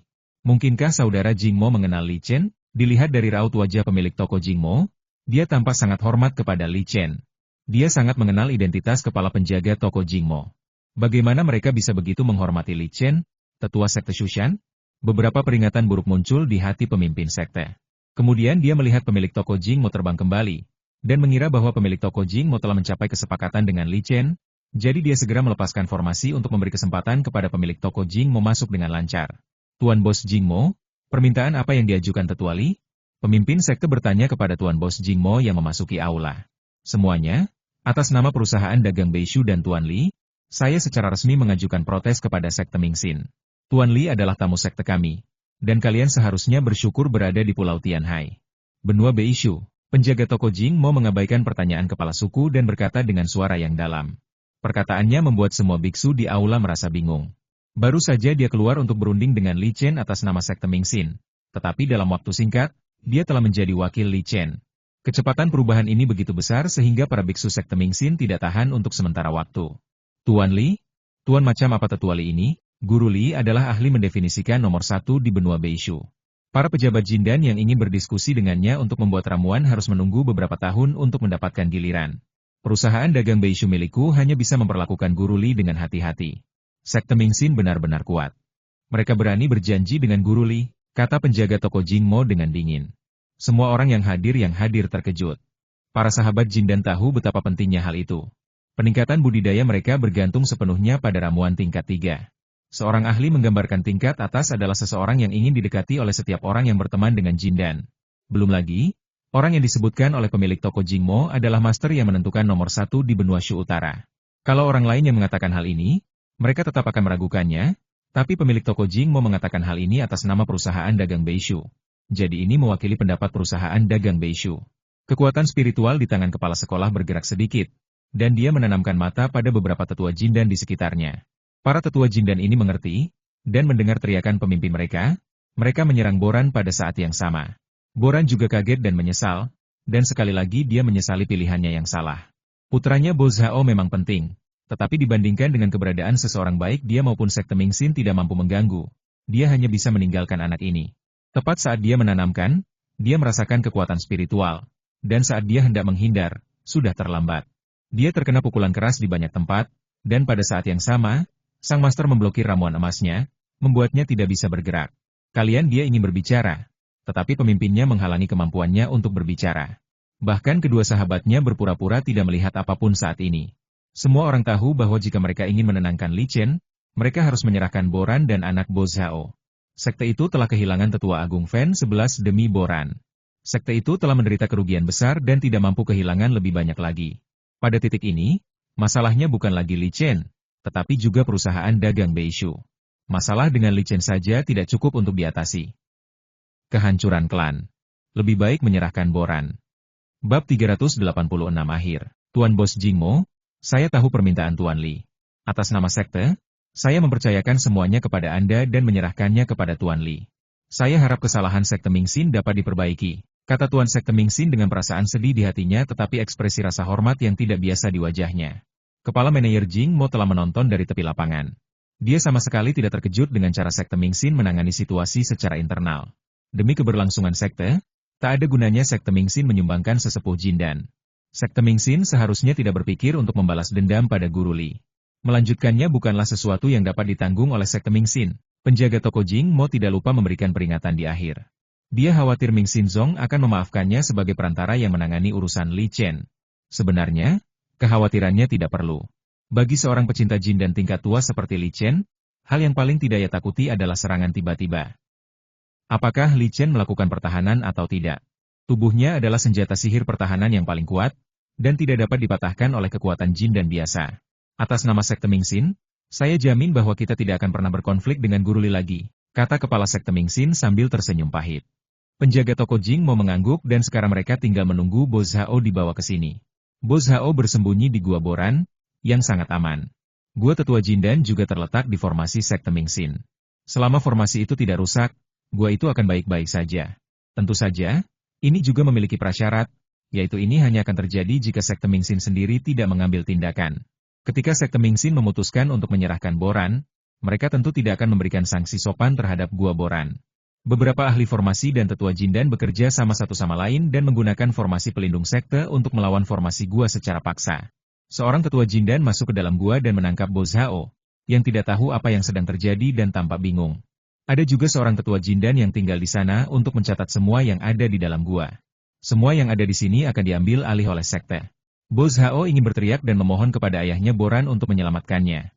Namun sesepuh Jindan yang sangat dikenalnya sebelumnya, diam-diam kejam dan langsung menyegel seluruh tubuhnya, hanya menyisakan kemampuan untuk bernapas. Saat ini, setiap tetua Jindan di Sekte Mingxin yang mengetahui situasi tersebut menyimpan dendam terhadap Boran dan Bo Zhao, ayah dan anak. Karena kesalahan yang dilakukan Bo Zhao, Sekte Mingxin kehilangan sesepuh agungnya Fan 11. Hal ini mengakhiri jalan kebangkitan Sekte Mingxin setidaknya ratusan tahun, atau bahkan 1000 tahun. Dengan mudah, tanpa adanya tetua agung, Sekte Mingxin hanya dapat menggunakan tetua Jindan biasa untuk berjuang keras saat mendapatkan sumber daya berbahaya. Belum lagi kekuatan yang tersisa dari 7 sekte pasti akan memanfaatkan kesempatan ini untuk melakukan serangan balik, maka Sekte Mingxin akan berada dalam masalah yang lebih besar. Semua ini berkat tangan Bo Zhao. Ketika Bo Zhao dikirim ke aula, putus asa melintas di matanya ketika dia melihat Boran, yang juga tertahan dan bernapas lemah. "Maaf merepotkan Anda, Tuan Jingmo," kata pemimpin Sekte Mingxin sambil membungkuk. Dengan lambaian tangannya, penjaga toko Jing mau meraih Boran dan Bo Zhao dengan kekuatan spiritualnya dan terbang keluar dari gerbang gunung. Gelang luar angkasa pada Boran masih ada, dan tidak ada seorang pun yang menyarankan untuk melepasnya. Oh, pemimpin Sekte Mingxin tidak dapat menahan diri untuk tidak mendesah saat melihat kepala manajer Jing mau pergi. Tetapi dibandingkan dengan sekte tersebut, ini adalah pilihan yang paling tepat. Larang murid-murid sekte pergi ke negara Xia. Biarkan murid-murid yang ditempatkan di negara Xia menjaga dengan baik kerabat Guru Li di bumi. Jangan biarkan apapun terjadi lagi, dia berpikir dan mengeluarkan perintah. Keluarga para pendeta ini adalah yang paling merepotkan. Kemungkinan besar tidak ada gunanya menggunakan keluarga pendeta yang fana sebagai ancaman. Meskipun biksu biasa memiliki perasaan terhadap kerabat fana mereka, perasaan itu tidak terlalu dalam. Balas dendam tidak harus karena perasaan terhadap kerabatnya yang fana, tetapi lebih untuk melindungi kondisi batinnya sendiri agar tidak rusak. Oleh karena itu, di dunia berkekuatan abadi, tidak peduli kekuatan apapun yang dimiliki keluarga berkuasa fana, mereka akan diperlakukan dengan baik oleh semua kekuatan. Tuan Li, terima kasih telah memenuhi misiku. Aku ingin tahu berapa lama Patriark Zhang bisa bertahan. Li Chen melihat ke arah Sekte Mingxin dan mengatakan sesuatu yang tidak dapat dijelaskan. Dia terlalu malas untuk melihat Boran dan Bo Zhao. Dia 100% yakin bahwa leluhur tua Zhang benar-benar dalam kondisi yang buruk. Dia telah berjuang sampai ke pintu, tetapi leluhur tua Zhang tidak muncul. Meskipun Patriark Zhang tidak dapat mengambil tindakan, jika Patriark Zhang keluar untuk bernegosiasi dengannya, dia benar-benar tidak akan berani tinggal di sini. Tuan Li, apakah Anda ingin menghancurkan Sekte Mingxin? Penjaga toko Jing mau mengerti arti kata-kata Li Chen dan bertanya dengan lembut. Meski suaranya lembut, Boran yang berdiri di atas terdengar. Tatapan mata Li Chen menyinggung Boran, dan dia tidak dapat menahan diri untuk tidak mendesah bahwa dia benar-benar seorang penjahat. Aku akan berduka dengan Sekte Mingxin nanti. Aku ingin mengucapkan terima kasih kepada pemilik toko Jingmo atas bantuannya. Masalah ini sudah selesai sekarang, kata Li Chen kepada pemilik toko Jingmo sambil tersenyum. Baiklah, saya serahkan saja pada Anda. Saya akan pergi dan mengerjakan tugas saya dulu, kata penjaga toko Jingmo sambil membungkuk dan berbalik untuk pergi. Li Chen memiliki eksposur yang baik terhadap pemilik toko Jingmo. Dia menjepit 2 kali, membunuh ayah dan anak Boran dan Bo Zhao, dan mengumpulkan mayatnya. Kemudian dia berbalik dan terbang meninggalkan Sekte Mingxin. Ayahnya, Li Wenyuan, masih menunggunya di rumah. Dalam perjalanan pulang, ia sengaja menggunakan bunga teratai di setiap langkah, yang memungkinkannya mencapai rumah dalam waktu singkat, sebelum hari mulai gelap. Dia menahan napas dan mengganti pakaiannya dengan jubah Konfusianisme, yang merupakan pakaian kesayangan ayahnya. Seorang anak menyapa ayahnya, ia melangkah ke ruang utama, membungkuk dalam-dalam, dan berkata sambil tersenyum.